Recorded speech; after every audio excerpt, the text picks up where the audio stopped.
ஓம் ஹயக்ரீவாய வித்மகே ஹயவதனாய தீமகே தன்னோ ஹயக்ரீவ பிரச்சோதயாத்.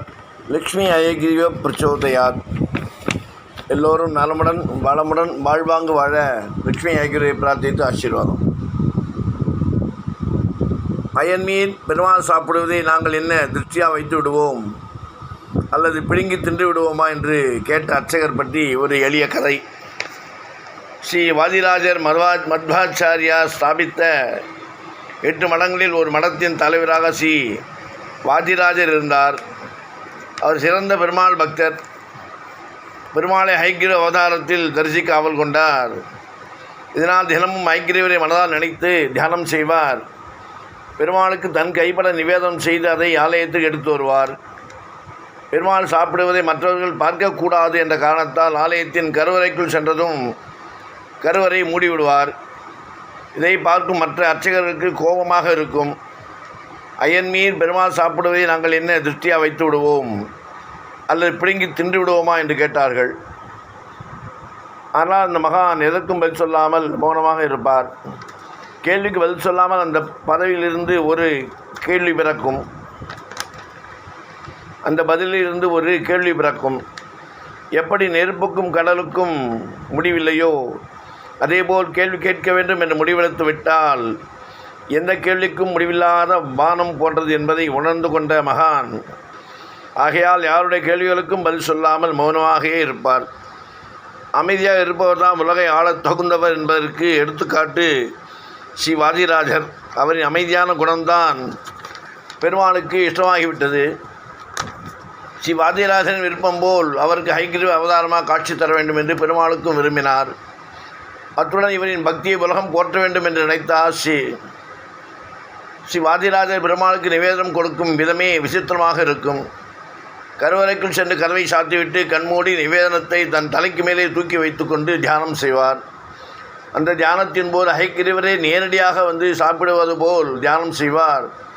நம் ஆழ் மனம் எதை உறுதியுடன் நினைத்தாலும் அது ஒரு நாள் நிச்சயம் நடக்கும் என்பதற்கு அதற்கேற்ப குதிரை உருவம் கொண்ட ஸ்ரீ ஹயக்ரீவர் வாதிராஜர் பக்தியுடன் தந்திடும் நிவேதனத்தை சாப்பிட்டு அதில் கொஞ்சம் மிச்சம் வைத்துவிட்டு செல்வார்.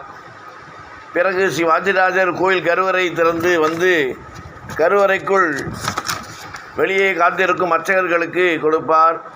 என்ன சுவாமி என்று உன் நிவேதனத்தை சாப்பிட்டாரா என்று கிண்டலாக கேட்பார்கள் அர்ச்சகர்கள். ஆமாம், நம் ஹயக்ரீவர் நிவேதனத்தை ருசித்து சாப்பிட்டார் என்பார் வாதிராஜர். இதுவே பல மாதங்கள் தொடர்ந்து ஒரு நாள் வழக்கம் போல் ஸ்ரீ வாதிராஜர் நிவேதனத்தை எடுத்துக்கொண்டு ஆலயத்தின் கருவறைக்குள் சென்று கதவை மூடிக்கொண்டார். அன்றைய தினம் பெருமாளுக்கு என்ன பசியோ அல்ல நிவேதனத்தின் ருசியோ தெரியவில்லை. ஹயக்ரீவர் அந்த நிவேதன மிச்சம் வைக்காமல் முழுவதுமாக சாப்பிட்டு விட்டார். என்ன இது, பெருமாளின் பிரசாதத்தை கொஞ்சம் கூட மற்றவர்களுக்கு தருவதற்கு மிச்சம் வைக்காமல் எல்லாவற்றையும் சாப்பிட்டு விட்டாரே என்று யோசித்தபடி கருவறை கதவை திறந்து வெளியே வந்து இன்று நமக்கு பெருமாள் நிவேதனத்தை மிச்சம் தராமல் முழுவதுமாக சாப்பிட்டு விட்டார் என்று அர்ச்சகர்களிடம் சொன்னார். அதிர்ச்சியடைந்த அர்ச்சகர்கள் அந்த மகான் சொன்னதை காதில் வாங்காமல் அர்ச்சகர்கள் அதிர்ச்சியாக ஸ்ரீ வாதிராஜரையே பார்த்து நின்றார்கள். இன்று உங்களுக்கெல்லாம் என்ன ஆனது, என்ன அதிர்ச்சியுடன் பார்க்கிறீர்கள் என்று கேட்டார் ஸ்ரீ வாதிராஜர். நீ சாகவில்லையா என்று தயங்கியபடி அர்ச்சகர்களின் ஒருவர் என்னை என்ன சொல்கிறீர்கள், சத்தவன் எப்படி உங்கள் முன் என்று பேச முடியும், அது சரி, நான் இறந்ததாக யார் சொன்னார்கள் என்றார் அந்த மகான். முதலில் எங்களை மன்னித்துவிடுங்கள் சுவாமி, தினமும் நிவேதனத்தை பெருமாள் சாப்பிடுவதாக சொல்லி நீங்களே அதை சாப்பிடுகிறீர்கள் என்று நாங்கள் நினைத்து அதனால் அவர்கள் அடுத்த வாய் சொல்ல முடியாமல் தயங்கினார்கள் அர்ச்சகர்கள். அதனால் என்ன தைரியமாக சொல்லுங்கள் என்றார் வாதிராஜர். இன்று நீங்கள் தயாரித்த நிவேதனத்தில் விஷத்தை கலந்து விட்டோம் என்றார் அந்த அர்ச்சகர். ஐயோ, அபசாரம் செய்து விட்டீர்களே, பெருமாள் சாப்பிடும் உணவில் விஷமா? பாவிகளே, வேதம் கற்றவர்களா நீங்கள்? பெருமாளுக்கு விஷம் வைத்து விட்டீர்களே என்று அலறிக்கொண்டு கருவறைக்குள் வேகமாக சென்றார் வாதிராஜர். ஸ்ரீ வாதிராஜரின் பின்தொடர்ந்து விஷம் வைத்த அர்ச்சகர்களும் கருவறைக்குள் வந்து பார்த்தார்கள். அங்கே பெருமாளின் சிலையில் விஷம் ஏறி நீல நிறத்தில் காட்சி தந்தது. நாராயணா, எனக்கு இவள் கொடுத்த விஷத்தை தெரியாமல் நான் உனக்கு கொடுத்துவிட்டு நானும் பாவியானே என்று என் கைகளால் உனக்கு விஷம் தந்ததற்கு என்னை தண்டித்து விடு, தண்டனை கொடுத்து விடு என்று எம்பெருமானின் சிலையில் தன் தலையை முட்டி முட்டி ரத்தம் வர கதறி அழுதார். அப்போது ஒரு பேரொளி வந்து இந்த சிலையில் தோன்றியது. வாத்தியராஜா கலங்காதே, நீ என்னை ஹயக்கிர உருவத்தில் தரிசிக்க விரும்பினாய் நன்றாக. இப்போது பார், நீ தியானித்து ஹயக்கிரீவராக வந்துள்ளேன் என்று பெருமாள் ஹயக்கிரீவராக காட்சி தந்தார். ஆனாலும் வாத்தியராஜர் மகிழ்ச்சி அடையாமல் திருக்குந்தை போலவே அழுதுபடியே நின்றார்.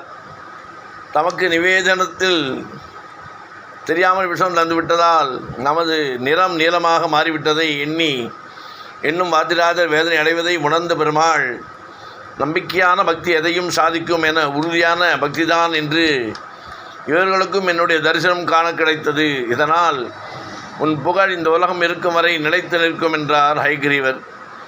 இந்த சம்பவத்தை கண்கூடாக பார்த்த அர்ச்சகர்கள் ஸ்ரீ வாத்தியராஜரிடம் மன்னிப்பு கேட்டு மகான் என போற்றினார்கள்.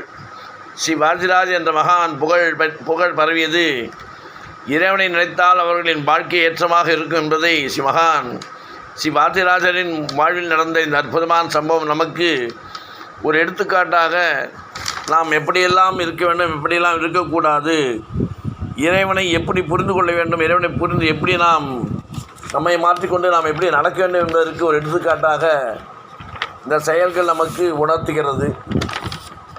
இதை நாம் புரிந்து கொண்டு நாமும் நம் வாழ்க்கையில் பக்தி செலுத்துவோம், இறையாண்மையை புரிந்து கொள்வோம், இறையுடன் ஒன்றுபடுவோம் என்று கூறிக்கொள்கிறோம். வால்மீகி மகரிஷி தான் எழுதிய ராமாயண காவியத்தில் ஹனுமனுக்கு சிறப்பு சேர்க்கும் வகையில் ஒரு காண்டத்திற்கு சுந்தரகாண்டம் என்று பெயரிட்டுள்ளார் என்பதை விளக்க ஒரு சிறிய கதை. திரேதாயுகத்தில் குஞ்சரன் என்ற சிவபக்தன் வாழ்ந்து வந்தான். அவனுக்கு வெகு காலமாக புத்திரபாகியம் இல்லை. இதையடுத்து அவன் சிவபெருமானை நோக்கி தவம் செய்தான். அவன் முன்பாக தோன்றிய ஈசன், உனக்கு ஒரு மகள் பிறப்பாள் என்றார். அவள் மூலமாக ஒரு மகன் பிறப்பான். அவன் இந்த கலியுகத்தில் வீரமும் வலிமையும் பெற்றவனாகவும் மரணமில்லாதவனாகவும் என்னுடைய அம்சத்தோடு பிறப்பான் என்று அருளினார். அதன்படியே குஞ்சரனின் மனைவி குழந்தை பெற்றாள். அந்த குழந்தைக்கு அஞ்சனை என்று பெயரிட்டனர். அவள் பருவ வயது அடைந்ததும் வெற்றியதும் வானர் வீரரான கேசை என்பவருக்கு மனம் முடித்து வைத்தனர். ஒரு நாள் அஞ்சனையின் முன்பாக தோன்றிய தர்மதேவதை, பெண்ணே, நீ உன் கணவனுடன் வேங்கடவனுக்கு சென்று ஈசனை நினைத்து தவம் செய்ய அவருடைய அருளால் உனக்கு உலகம் போற்றும் மகன் பிறப்பான் என்றது. இதை அறிந்து குறிப்பிட்ட இடத்திற்கு சென்று அஞ்சனை காற்றை மட்டுமே உணவாக கொண்டு கடுமையான தவத்தை மேற்கொண்டாள். அவளது தவத்தைக் கண்டு மகிழ்ந்த சிவபெருமான் தன்னுடைய அம்சம் பொருந்திய கனியை அஞ்சனிடம் சேர்ப்பிக்கும்படி வாயு தேவனுக்கு உத்தரவிட்டார். அதன்படியே செய்தால் வாயு பகவான். அந்த கனியை உண்ட அஞ்சனை கருவுற்றாள். ஒரு மார்கழி மாதம் மூல நட்சத்திரம் கூடிய நன்னாளில் அஞ்சனைக்கு ஒரு ஆண் குழந்தை பிறந்தது. அஞ்சனையின் பிள்ளை என்பதால் அதற்கு ஆஞ்சநேயர் என்று பெயரிட்டனர். மேலும் வாயு தேவனால் கிடைத்த கனியை உண்டு பிறந்த பிள்ளை என்பதால் அவன் வாயு புத்திரன் என்றும் அழைக்கப்பட்டான். பெரிய தாடைகளை கொண்டிருந்த ஹனுமன் என்ற பெயர் கொண்டான். கைகேயி தசரனம் பெற்ற வரத்தின் காரணமாக ராமபிரான் 14 ஆண்டுகள் வனவாசம் செல்ல நேர்ந்தது. அப்படி வனத்திற்கு வந்த ராமபிரானுக்கு எந்த பிரதிபலன்களையும் எதிர்பாராமல் தூய் அன்புடன் பக்தியுடன் தொண்டு செய்தான் ஹனுமான். ஸ்ரீராமர் இதை புரிந்து கொண்டு இந்த மண்ணில் வாழ்ந்த வரையிலும் நீ அவருக்கு பணிவிடை செய்வதை தன்னுடைய பெரும் பேராக கருதியவர். ஆஞ்சநேயர் சுந்தரன் என்றும் பெயர் உண்டு என்று வால்மீகி மகரிஷி தான் எழுதிய ராமாயண காவியத்தை 7 காண்டங்களாக பிரித்தார். அது ஹனுமனுக்கு சிறப்பு சேர்க்கும் வகையில் அந்த காண்டத்திற்கு சுந்தரகாண்டம் என்றும் பெயர். அன்னை ஆண்டாள் அருளிய பாடல், ஆழிமலைக்கண்ணா ஒன்றுனே கைக்கரவேல் ஆழில் பொக்கு முகந்து குணார் தேரி ஊழி முதல்வன் உருவம் போல் மெய்கிறந்து பாரியன் தோளுடைய பத்மநாபன் கையில் ஆடிபோல் மின்னி வலம்புரி போல் நின்றறிந்து தாழாதே சார்கம் உரைத்த சரமடை போல் வாழ உலகினில் பெய்திரா நாங்களும் மார்கை நீராட மகிழ்ந்தேலோர் எம்பாவாய் இந்த ஆண்டாள் கூறியது போல் மழையைப் போல நமக்கு தனம், தானியம், சௌபாகியம் அனைத்தும் வர்ஷிக்க வேண்டும், அனைத்தும் நமக்கு கிடைக்க வேண்டும் என்பதை ஆண்டாள் மூலம் நாம் அதை புரிந்து கொண்டு தெளிந்து கொண்டவர்களாக எடுத்துக்கொண்டு நாமும் வாழ, நாடும் வாழ, நாடும் சிறக்க ராமராஜ்யம் ஏற்பட ராமபிரானை பிரார்த்தித்து எம்பெருமான் ராமானுஜன் திவ்ய திருவடிகளே சரணம்.